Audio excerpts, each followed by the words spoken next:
What's up, friends? Welcome into another episode of Trust the Tape. My name is Jeff. And I'm with former Cowboy scout, the greatest drafter of all time, 1-for-1 at finding all the Pro Bowlers when it came to drafting. And he did it for the hated Philadelphia Eagles, which is kind of messed up, but that's okay. He's a Cowboy talker now, all right? The great and powerful Bryan Broaddus. Hey, Bri. What's up, Bri? Jeffrey, good morning. Good morning. Getting ready for a game against the Washington Commanders, and I got to tell you, we need this one, Bri. We need this one. If we don't get this one, thinking about getting tank hats made.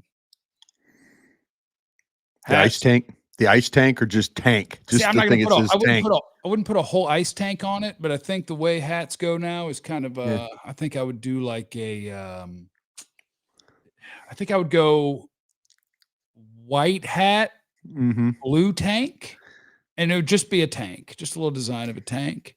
So, I think the word tank in with the exclamation point, just tank, that kind of thing. That's a little aggressive, but yeah, I'll crowdsource it. We can ask people what they think. I've got a merchandise company we work with. I might come up with that. We might come up with tank shirts. You never know. Okay, if you start profiting, I'm not going to. No. Complete partnership. Okay. Because I've coming up with my favorite saying of the NFL is a strange lady. Yeah, I'm gonna have some strange lady T-shirts made. So I like that. Strange lady. No, I would. No. I would. No. You're the original tank commander. You're the George Patton of our group. Yeah, that's what I'm talking about. So yeah, we're getting ready for Cowboys and Commanders, and there's a couple of different things we've got to talk about. I appreciate everybody who's in the chat before the show even starts. We appreciate you guys being here during draft season. Can Trust the Tape be done at Crown Global Studios to see the prospects on the big screen? See, I don't know if Trust the Tape will be there. It might if I want to drive, but I promise you, Bryan Broaddus, Botch Lombardi, and the crew are going to have a bunch of draft things happening at Crown Global. Yeah. Make sure you're following Crown Global Media on YouTube. Thank you. Get that done. Appreciate that. Dro Nose says you can't trust that Tai Chi will get you jacked, but you can damn sure trust the tape. That's what I'm talking about. That's what I'm talking about. Tank hats do have to have the rope on the front. That's true. I talk all the time. That's true. Rope hat has the rope. You never know when you're going to need a rope. It's one of the most important things. It's important. So let's get started. We got the Dallas Cowboys. We've got the Washington Commanders. We've got to win this dang game, Bryan. You tell me where you want to start. I know where you want to start because you texted me, and I did a little thinking and a little looking, so I'm prepared to talk to you. I just worry a little bit about, once again, and it's nothing that Cowboy fans haven't already endured the last couple of weeks, is how compromised are the Commanders going to be at wide receiver, with their situation with Terry McLaurin and with Deebo Samuel. What group are they going to run out there? They already don't have Noah Brown. So what group are they going to run out there? And, with Luke McCaffrey and people like that. So to me, if this turns into, we start to get the injury report late in the day and you got McLaurin out and Samuel out, what are the Commanders going to try and do? They are talented enough with some of their other guys, also with their tight end, to be able to, but this game is going to come down to having to play some run defense. And if I'm the Commanders and I'm Cliff Kingsbury, and this is Cliff Kingsbury's DNA. I mean, this guy, everybody acts like air raid, run and shoot, all those things. No, this guy really does want to run the football, and he does it very creatively. And, Dallas is yet really to prove that they can stop anybody from running the football. And so to me, how well do you are able to navigate an offensive line that is one of the that plays with the biggest width when it comes to their line and how they align. They want to create space. They want to create gaps for their backs. They want to be able to pull. They want to be able to down block. All these things that are going to come into play that we've kind of seen Dallas's ability to do in the running game as well. The Commanders are right on par with that. So this will be one of those games where I clearly believe with compromised receivers potentially that you will see the Commanders come out and try and run the ball, and they'll see if you're good enough to stop them from running the ball. What are the odds that they might be without one of those guys or both of those guys? Take away both of them. That made me real happy. No, I know. There's possibilities. We'll get the injury report, but yeah, McLaurin, it doesn't look like he's trending very well. Samuel's dealing with a heel problem right now, and he's looking a little gimpy. We'll see. we'll see with the injury report. It's strange when sometimes guys all week don't show up, and then the next they deem them as questionable, and then they play in the game. So we'll see. But that's a pretty big chunk of their offense right there when you start to talk about how they operate. But they've done a really nice job. Krosky Merritt, the rookie running back, New Mexico, Arizona, those two schools he was at. 7th round pick. I mean, he has been really, really a very nice addition for them. And the offensive line has done a really nice job of allowing him to the holes that he's able to run through. This is a team that kind of runs the ball a little bit on the edge because of all the pulling and spacing and things that they do. So it's and then you've got a quarterback that has that ability. Now, him as a design runner, much more last year of design runs. This year, not as many. And it might be because they're trying to protect him from the injury stuff that he's been dealing with. Yeah, so I was actually looking at that this morning, and I went back and I saw it looked like week 1, he ran it 4 times that weren't scrambles, and that was the most they've done all year. Though he missed 2 games, and then the last 2 games, I think it was 2 times and 3 times, something like that, and never for He has 1 yard. He has 1 yard this year on 5 designed runs. Okay, because I had him at 3 for -1. I think 2 week against the Chargers. Yeah. So the design run thing came back. Yeah, he came back. He came back for the Chargers game, and clearly, they want him to preserve his body as much as they can. That's who knows. I mean, we're getting near the halfway point of the season, and what will happen is that all of a sudden, then you're in a situation where you're doing tendency breakers. When they get in their jumbo formation, there's like 45 out of 50 times they run the football. Tendency breaker. Could we get some play action stuff? Could we get more design runs? Dallas just hasn't defended the run all that well. So, everybody, it's no secret. I mean, that's just no secret right there. So, anyway, that is probably the thing that I worry about is you can talk about what guys do against other teams and what they've done so far this year, and then they play the Dallas Cowboys, and it's such a get right for them. Yeah. So I got happy. It's like, oh wait, they're not really doing design runs for him. And when they do, boy, teams are really defending that really well. And it's like, well, what does that have to do with the Cowboys? Yeah. And so I went back, and we'd already seen this, but I knew that you wanted to talk about would their run defense get exposed, and I wanted to see if I could give them again. I wanted to see if I could find myself some optimism for the Cowboys run defense, or if it was going to be a train wreck. So I went back and I was just like, I wrote down what I think went wrong with each of the first 4 plays that Rico Dowdle did last week. 1, you got a free runner of a safety who didn't make the play. Wanye Thomas just didn't make the play, and he had a free run and a running back. 2, Donovan Wilson hopped himself out of a hole. Marshawn Nealon got blocked 7 yards downfield by a tight end, and Shamar James and Kenneth Murray spent too long on the wrong side of the field. 3, Jay Toya let himself get reach blocked real easy and sealed out of the play. Sam Williams had a wide receiver crack him 15 yards from the play. The Polars erased Reddy Stewart and Kenneth Murray. Murray tried to run around a block to the outside, ran himself out of the play. Number 4, the left side of the defense has somebody in each gap. The right side, Osa decides he's going outside the offensive tackle. We've got nobody in the A or B gap. Kenneth Murray's in the middle, so he's probably got one of those. The guard gets up on him nice and easy and erases him. Toya's locked up by a double team. Osa took himself out the play. Murray can't beat a block. My problem with trying to find the optimism on run defense is I just named like 7 different players on 4 plays, and I don't know. Do you think that the answer could be that these guys are good enough if they just do their job, or are our guys not good enough? This is one of those low-hanging fruit moments for me, because everything that you walk through is your coordinator trying to put guys in position. The first play of the game is the clearest example.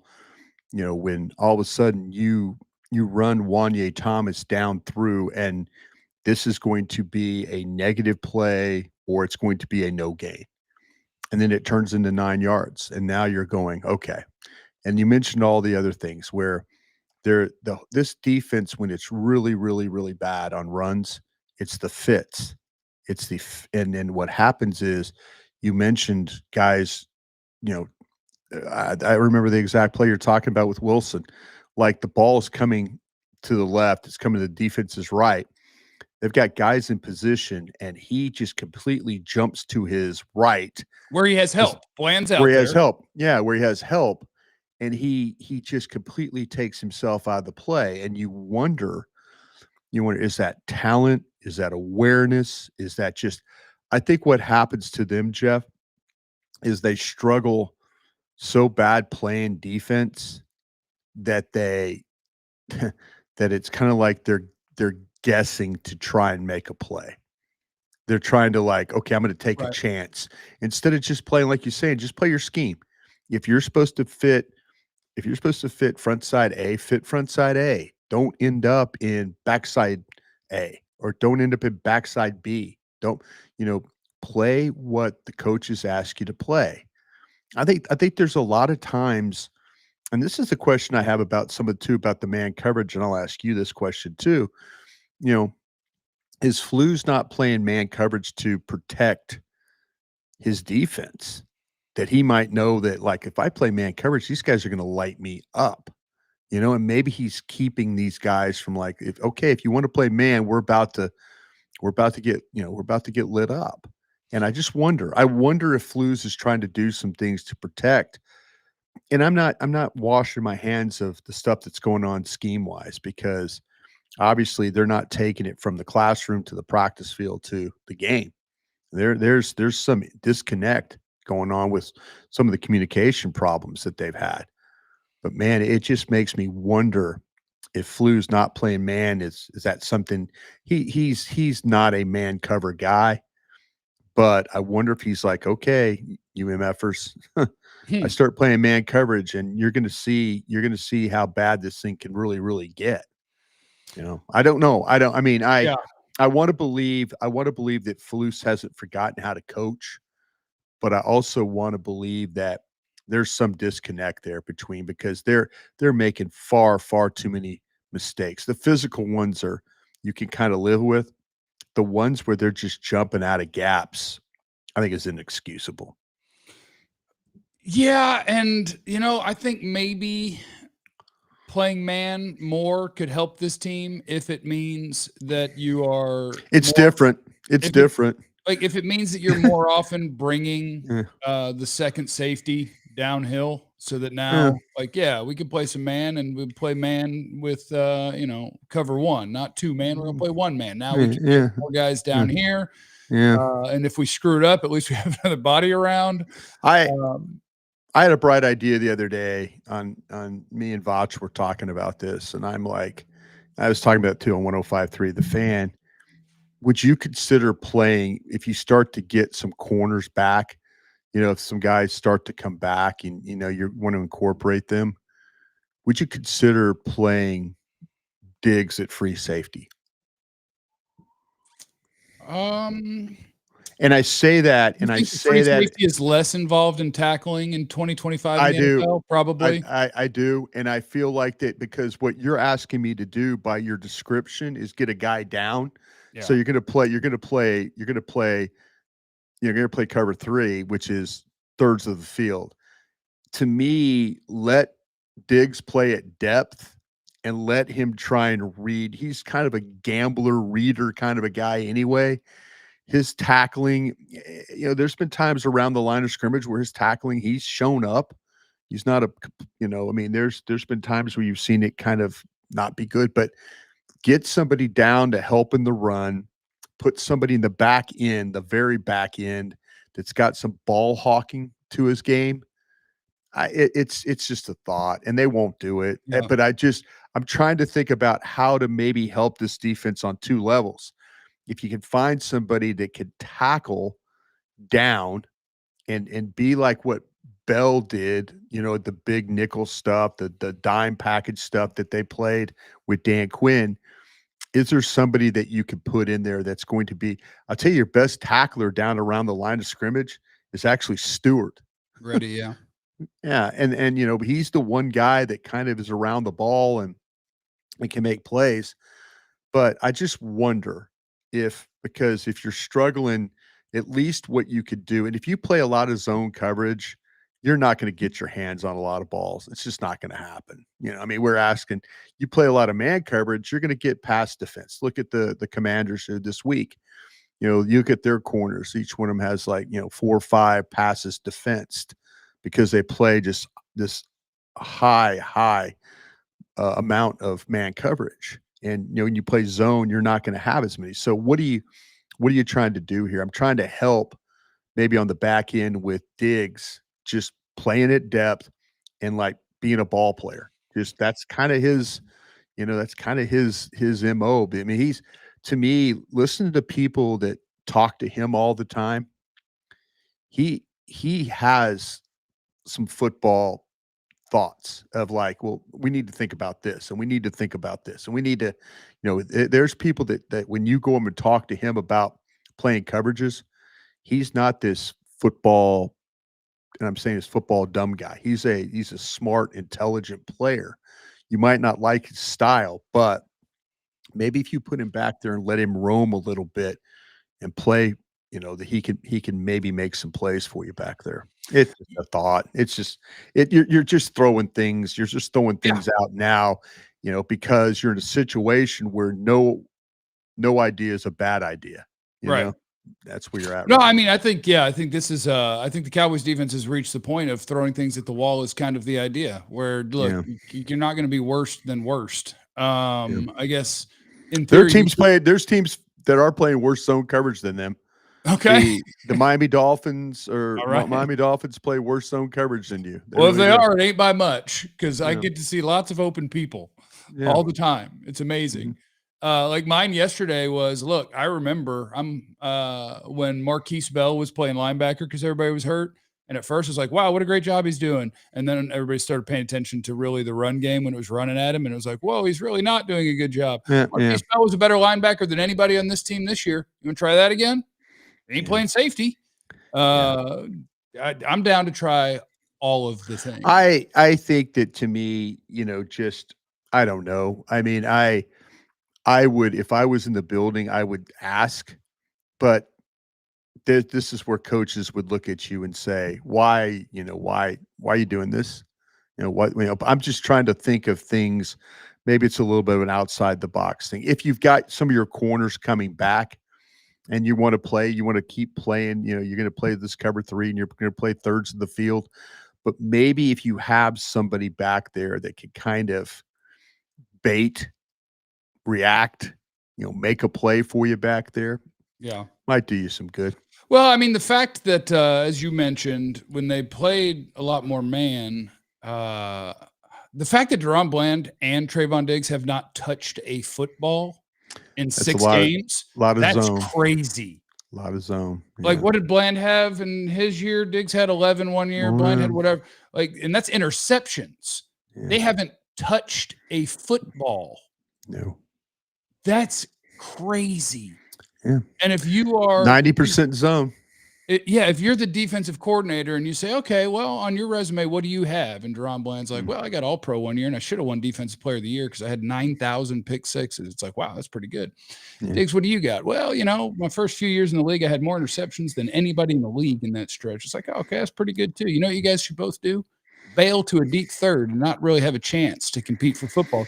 And I'm not saying that they have played well, but I understand the appeal of trying to give them a chance to do the things that they've done to help the Cowboys win football games in the past. Well, I have a sneaking suspicion that a big part of the reason that they got those interceptions ain't here no more, but give them a chance. Let them try it. Yeah, there's, we've seen, I know that Nick Harris put out the clip about them working on playing man and coverage I know stuff. This is not the intent, but it looked hilarious. It was like he portrayed, not he portrayed it. The way we're going to take it is as like 4th grade. All right, we're going to teach you guys how to stand in front of people now. And they're all just standing in a line. Well, there was some whispers coming out of practices last week that they were working on more man coverage stuff and they just didn't play it in the game.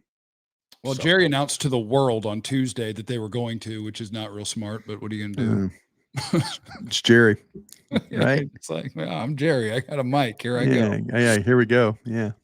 William Cook is in the super chat. Given this defense, the offense needs to score on every possession. Yeah. Not a fair expectation, This but is maybe a fair problem. expectation. This is your initial problem. Jeff, if you had to guess where Dallas was ranked on offense on opening drives, points on opening drive. My suspicion is that despite the fact that they're maybe the number one offense, depending on how you want to measure it, is that they don't tend to start the hottest. So I will say like 19th. 32nd. That's not good. Yeah. 32nd. So here you are in a situation, to William's point. Score on the first drive. You can't punt. So all of a sudden, you're in a situation where at least one possession a game you're punting. And so now, it's honestly, it's sad.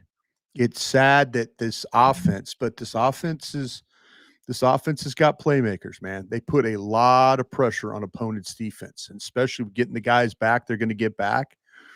But it's going to honestly be, and I'll tell you where they get help too, that maybe not so much in the punt return game because you can't get anybody to punt, but teams are kicking off to you now. So all of a sudden you get Turpin back, and if Turpin could be that guy that could get you around midfield. I mean, he turned this Commanders game on its head last year in Washington with some of his returns. Yeah. So to me, I mean, this is you get your all pro kick returner back, and as much as teams are kicking the ball, maybe it plays the field position, and all of a sudden you're at midfield, first down.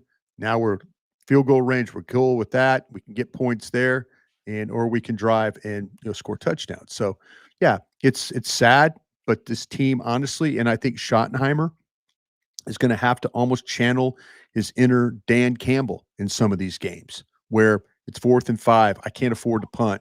Let's go. I can't afford to punt. Let's style it up and go. And let's see the 70-yard field goal this week. If you stall out on that first drive, let's see what you're made of, Aubrey. How far can you kick this thing? You got 71 in there? Let's see it. At home we could do that. We could get away with that one. Ike's in the super chat. Would you trade JT? I'm going to assume that's Jalen Tolbert, and a 6th for a starting linebacker and a 7th. Boy, if you can get a starter for swapping a day 3 pick, yeah, I guess. I don't know that a team is going to do that for Jalen Tolbert, but yeah, come on. I'll trade any backup for any starter. Let's dance. I would think that maybe if you really want to go get a legitimate guy, there's a couple of things you have to do. One is you have to probably either come up with a premium pick to make it happen. You're going to have to do that. The second thing you're going to have to do, though, is you're going to have to maybe think about giving up a premium player as well. If you just don't want to give up a pick. If I was a pro personnel guy and I was looking at your team, I would take one of your offensive linemen. I'd take one of your backup guys. I would take You got it. TJ Bass is yours. Let's dance. I'd take Bass. I'll take Thomas, Nate Thomas. You can have either one. You can have either one. Then we're now we can talk. Now we can talk. Clay is in the super chat as well. People in Chicago saying Revel is Champ Bailey. I hope we play more man coverage when he comes back. I don't know. You know what? I'm a positive guy. You know what? I agree with you, Clay. When Revel comes back, throw him out there, and I think he's going to lock everybody down. People telling me, it's an unrealistic expectation. He has not played football in way too long. There's clearly been 13 months. Back. He's wearing a knee brace. Something is not right. And when he gets back, I think it's an unfair expectation to think that Revel's going to step in and start locking people down after 13 months off and clearly a weird rehab and after playing at East Carolina. That's all I'm saying. That's all. I have a theory. What's your theory? I feel like that maybe the rehab post from East Carolina, and this is, please, if you're from Greenville or you're from any of these places and you're East Carolina fan, please don't take this as any disrespect. This is my theory. I don't think his rehab probably was on par where it needed to be to get him back. And before he got here? And then he got drafted, and then now they're kind of having to go back and redo some things. That's my theory. Well, that would be incredibly unfortunate for somebody who had a lot of time to get ready. But just my theory. Roman Wolf Gaming is in the super chat. By the way, pay attention when Broaddus has theories. Thoughts on ex-Penn State coach as DC? The D was good. I have no idea about Jim James Knowles Franklin. is who he's talking about. Oh, okay. I thought you were talking about James Franklin. Okay. No, he's talking about Jim Knowles. Jim Knowles was a national championship defensive coordinator at Ohio State last year. Left to go to Penn State. There was a lot of back and forth about that. Jim Knowles had a very, very long career at Oklahoma State with some very successful defenses there as well. Highly thought of. Yes.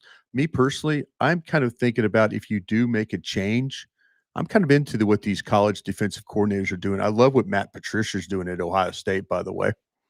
I love what he's doing. Having all of the best players. You started watching yet? You seen these linebackers? Woo, boy. Yeah. Crazy, man. I went with the Styles. Yeah. I scouted his dad, Lorenzo.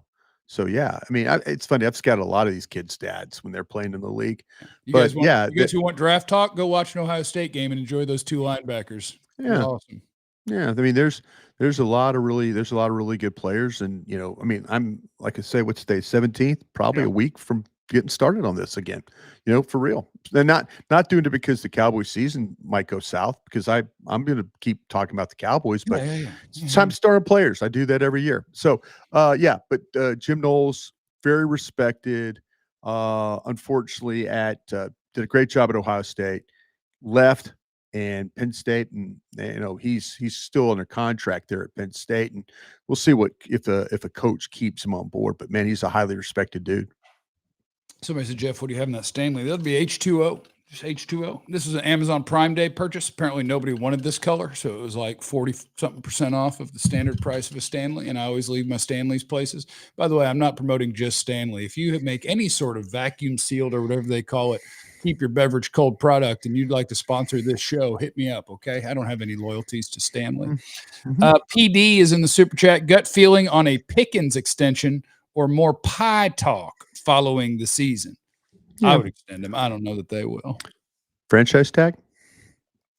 Yeah, but you get in trouble with the Mulugeta client and a franchise tag. He's going to start, he's going to have a hammy, and he's going to have he's going to do all the things. Well, then I have the ability. I have him under control then still. Yeah, if you just play hardball, you say, we'll see you when you get here, whatever. I'll trade you. Yeah. I'll trade you. Sign your thing and I'll trade you. Jopmon is in the super chat. Play Diggs at free safety and Wilson play linebacker. Surely Wilson can't be as lost as Murray reading the running back and empty. Yeah, Wilson has some moments. Wilson has some moments. Oh no, that's not optimal. Oh, it's just field awareness is not his strength. His strength is they have a lot of guys who have the same strength. His strength is if he sees the ball and he goes flying downhill and hits somebody, that's his strength. Donovan Wilson, Maris Leofau, Kenneth Murray, they have the same strength. If there's never a doubt in my mind where I need to be and I can meet that sucker on a straight line, I'm going to smash him. Yeah. That's their strength. I'll punch the ball out if I'm Leofau. I'm that guy. Oh, yeah. Okay, I got to figure out where are the breaks in this username. J Mini Skin No, Jamin is kind of cool. Oh, okay. Could have done that multiple ways. Remember the days of the bend but don't break defense? I used to hate that, but I sure would like that right about now. I think they would like that too, and I think that's what Matt Eberflus planned to do, and I think that's the entire point of the defense they run. They just can't run it. Been a struggle. Yeah. It's supposed to be the easy way to do things, guys. Roman Wolf is in the super chat. Draft TJ Parker and linebacker from Texas or Mateo. Now you're throwing too many names at me. It's not time for that. All right. Texas linebacker, I believe his name's Hill. He's the one who's too young, right? Isn't he a sophomore, or is that? I don't know. I mean, I know of his name. I don't know his classification. I think Simmons there is draft eligible, the edge guy, and Hill is not, but that's just top of my head. I couldn't. Yeah, give me. Yeah, Dane Brugler just sent me a week's worth of, actually sent me about 100 names I need to start with. So give me some time. I'll be on you. I'm just going to grab random college games and try to guess who the pro prospects are. I'm going to start from nothing. Watch this. It's going to be incredible. All right, Brian, have a great day. It was good to see you, bud. Cowboys by 100, by the way, of course. Yeah. Cowboys going to win this thing 104-2 is my prediction. Gotcha. See if that's still my prediction on the DLS Cowboys podcast here in a couple hours. All right, everybody have a great